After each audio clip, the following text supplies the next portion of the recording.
회사 내 친구 관계 어떻게 관리해야 될까요? 우선 정답부터 말씀을 드리면 좋은 직장 동료와는 친하게 지내세요. 직장 동료들과 진정성 있는 친밀한 관계를 만드는 것은 자신의 커리어 성장에도 매우 긍정적인 작용을 합니다. 하지만 잘못된 직장 내 일명 프렌드십을 형성하고 키워나간다면 커리어에도 당연히 부정적인 영향을 줄 수 있기 때문에 친한 직장 동료일수록 더욱 예의와 원칙을 지키는 노력들이 필요합니다. 예를 들어 사적으로 친해졌다 싶은 느낌을 믿고 업무적으로 해서는 안 되는 불편한 부탁을 자주 해온다던가 회식 자리에서 사적으로 나눈 대화들을 흘리며 난처하게 만든다면 어떻게 해야 할까요? 상대방이 무엇을 실수하고 있는지 직접적으로 알려주는 것이 중요합니다. 너무 화가 나고 배신감이 느껴져서 감정이 지금 이렇게 북차오른다면 조금 누그러질 때까지 무언의 대화로 내가 지금 당신 때문에 뭔가 불편한 상태에 있음을 간접적으로 표현하는 기간을 갖는 것도 좋습니다. 그 이후에 차 한잔하며 그때 어떤 점이 나는 난처했고 당신이 어떻게 해줬으면 좋겠는지를 조금은 단호하게 그러나 대화의 끝맺음은 유쾌하게 마무리해보는 작업이 필요합니다. 만일 문자로 대화를 나누게 된다면 일상적인 대화로 단문을 먼저 나눈 뒤 장문의 문자로 지금 나의 마음의 부대낌을 하루 이틀 내에 표현해 주세요. 좋은 직장 친구일수록 또 소중한 관계일수록 작은 갈등도 소중하게 다뤄야 그 인연이 오래 갈 수 있기 때문입니다.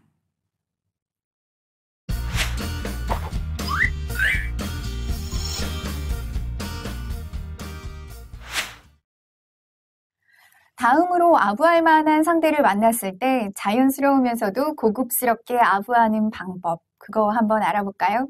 그 첫 번째는 상대방에게 맞는 대우를 해주는 것입니다. 예를 들면 직장 상사니까 나보다 상석에 앉으라고 권하고 직장 상사가 만든 기획안은 연륜이 있으니 확실히 나의 것보다는 차원이 다를 것이라고 훌륭하다고 호들갑을 떠는 것, 이 모든 것들이 다 아부의 표현의 한 방법이 될 수 있습니다. 둘째는 아부는 표정을 담은 몸짓이나 마음을 담은 선물로도 얼마든지 표현할 수가 있습니다. 단 기억해야 할 것은 진정성 있는 아부는 시간과 비례한다는 점인데요. 동네 빵집 어디에서나 살 수 있는 쿠키나 과일 꾸러미 이런 것들은 힘이 별로 없습니다. 상대를 오래 지켜보고 관찰하면서 그리고 나만이 발견한 특징을 잘 담은 선물은 감동이 될 수 있고 세련된 아부가 될 수도 있습니다. 저의 경우에는 과거 직장 생활 시절에 잘 해드리고 싶었던 상사가 있었는데요. 그 상사를 위한 선물로 그 가족들을 챙겼던 경험이 있습니다. 그분이 좀 무뚝뚝하셨는데요. 예를 들면 화이트데이에는 깔끔한 머리핀과 사탕꾸러미를 포장해서 상사에게 전하며 오늘 점수 좀 따세요 라고 건네기도 했고요. 수험생 딸을 둔 상사에게는 건강 주스를 선물하기도 했었는데 그 효과가 참 좋았었습니다. 마지막으로 수동적인 아부도 소개를 해드릴게요. 상대의 마음에 들기 위해 눈에 두드러지게 보이는 행동을 하는 것이 능동적인 아부라면 상대의 마음을 편안하게 해주고 사소한 상황에서도 상대방이 우선권을 가질 수 있도록 배려하는 아부는 수동적인 아부라고 표현을 할 수 있습니다. 표면적으로 확연하게 나타나진 않아도 시간이 지나면서 은근하게 속마음이 전달되는 게 바로 이 수동적인 아부의 핵심입니다. 예를 들면 상사가 공개적인 자리에서 발표를 할 때 충분한 리액션을 보이며 경청하는 것, 상사에게 점심 식사 메뉴를 결정할 수 있는 권한을 주는 것, 타 부서와 말다툼이 있을 때 몇 마디 옆에서 거들어주는 것, 상사의 출장과 나의 월차가 겹쳐 업무에 차질이 생길 것 같을 때 과감하게 월차를 양보하는 것, 상사의 새로 바뀐 스타일에 즉각적으로 반응하며 긍정적으로 평가하는 것, 이런 모든 것들이 바로 그 예라고 할 수 있습니다. 만일 여자 상사라면 메이크업, 헤어, 의상과 관련된 변화가 있을 때 구체적인 언급을 하면서 멋진 변화라고 이야기를 하는 것도 수동적인 아부의 고급 기술이라고 할 수 있습니다.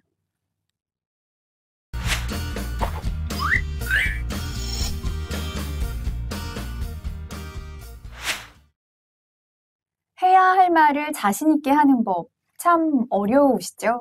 우선 자신감 있는 화법이라는 게 대체 뭘까요? 모든 발언에서 힘을 싣거나 강한 주장을 하는 것이 아니라 자신이 중요하다고 생각하는 그 부분에 있어서는 정확하게 그리고 분명하게 이야기하는 것이 자신감 있게 말하는 화법이 아닐까 생각이 드는데요. 그래서 목소리를 꼭 크게 이야기하는 것, 이런 것은 중요하지가 않습니다. 그보다는 적재적소의 말을 자신의 언어로 망설이지 않고 제때에 전달하는 것이 핵심이라고 볼 수 있습니다. 그렇다면 이렇게 자신감 있게 말하기 화법은 어떻게 하는 걸까요? 그 방법으로는 첫째, 상대가 누가 됐든 필요한 말을 할 수 있으려면 우선 자기 분야에 대한 내공과 애착이 있어야 합니다. 고민하고 노력하고 답을 찾아갔던 그 과정의 시간이 있어야만 누가 어떤 질문이나 공격을 하더라도 자신의 생각을 흔들림 없이 그리고 자연스럽고 편안하게 풀어갈 수 있는 자기만의 언어가 생깁니다. 둘째는 감정보다 기대 중심의 대화를 하는 것도 자신감 있는 말하기를 완성하는 화법이 될 수가 있습니다. 예를 들면 중요한 PT를 앞두고 우리 흔히 많이 준비를 못해서 죄송합니다, 이런 말씀으로 시작을 하는 경우들이 많잖아요. 부족함이 많은데 잘 들어주세요, 이런 식 말이에요. 그런데 이런 말들은 사실 아무 쓸모가 없습니다. 부족하게 느껴지더라도 대신에 이 발표를 준비하며 어떤 생각으로 본인이 임했는지 그리고 어떤 결과로 끝을 맺었으면 좋겠는지를 짧게 언급하는 편이 훨씬 더 중요합니다.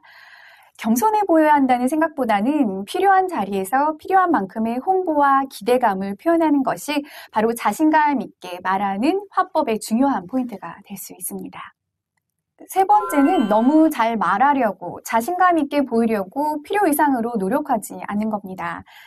타이밍에 맞게 꼭 해야 할 이야기를 하고 또 필요한 질문을 제때 하고 어려운 이야기라면 최대한 쉽게 그리고 공손하게 말하려고 하는 노력이 훨씬 더 중요합니다.